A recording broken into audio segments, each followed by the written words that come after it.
भारत में बड़े पैमाने पर इस्तेमाल होने वाले Mi-17 हेलीकॉप्टर को लेकर एक खुलासे ने सबको चौंका दिया है। बीते कुछ सालों में कई बार हादसे का शिकार हुए Mi-17 को लेकर एक रिपोर्ट में बड़ा दावा किया गया है। सूत्रों के मुताबिक पिछले कुछ सालों में इन हेलीकॉप्टर्स के स्पेयर पार्ट्स रूस से नहीं मिल पा रहे हैं और इसकी सप्लाई भी प्रभावित हुई है। काम चलाने के लिए Mi-17 हेलीकॉप्टर में Mi सीरीज के पुराने हेलीकॉप्टर Mi-35 के पार्ट्स लगाए जा रहे हैं। रूस के Mi सीरीज के हेलीकॉप्टर में दूसरे Mi हेलीकॉप्टर्स के पुर्जे लगाए जा सकते हैं। बता दें कि पुराने अटैक हेलीकॉप्टर Mi-35 में से अब ज्यादातर सर्विस में नहीं है, यानी ऑपरेशनल नहीं है। एक वक्त में एयरफोर्स के पास इसकी 2 स्क्वाड्रन थी। इनकी जगह पर फिर अमेरिका से 22 अपाचे अटैक हेलीकॉप्टर लिए गए हैं। एयरफोर्स के पास इस वक्त करीब 60 Mi-17 हेलीकॉप्टर हैं और करीब 140 Mi-17 V5 हेलीकॉप्टर हैं। बता दें कि भारत के पहले सीडीएस जिस हेलीकॉप्टर में हादसे का शिकार हुए वो Mi सीरीज का ही हेलीकॉप्टर Mi-17 V5 था।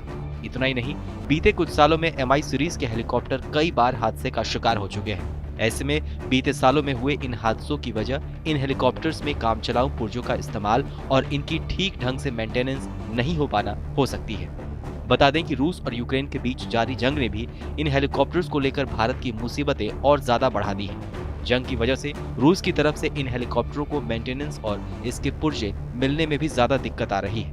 हालांकि भारत Mi-17 के हेलीकॉप्टरों को रिप्लेस करने की तैयारी तेजी से कर रहा है। भारत की कंपनी HAL यानी हिंदुस्तान एरोनॉटिकल्स लिमिटेड स्वदेशी मीडियम लिफ्ट हेलीकॉप्टर के निर्माण पर काम कर रहा है। अगर अप्रूवल मिल जाता है तो 2028 से Mi-17 हेलीकॉप्टर फेज आउट होना शुरू हो जाएंगे और इनकी जगह पर भारत में बने मीडियम लिफ्ट हेलीकॉप्टर को शामिल किया जाएगा।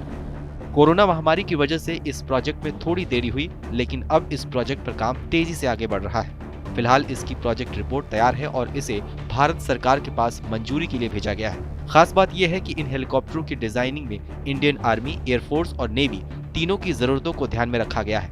आमतौर पर सेना के तीनों अंगों की जरूरत अलग होती है और इसी वजह से इसके डिजाइन को अलग अलग पैमाने पर परखा जा रहा है। मल्टी रोल हेलीकॉप्टर का इस्तेमाल air transport, combat logistic, combat search में भी किया जा सकता है। आने वाले कुछ सालों में तीनों आर्म्ड फोर्सेस को मिलाकर करीब 400 हेलीकॉप्टर की जरूरत होगी और HAL इस जरूरत को पूरा करने के लिए तैयारी में जुटा हुआ है।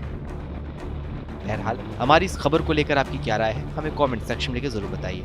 बाकी देश और दुनिया की तमाम बड़ी खबरों के लिए देखते रहिए TV9 भारतवर्ष।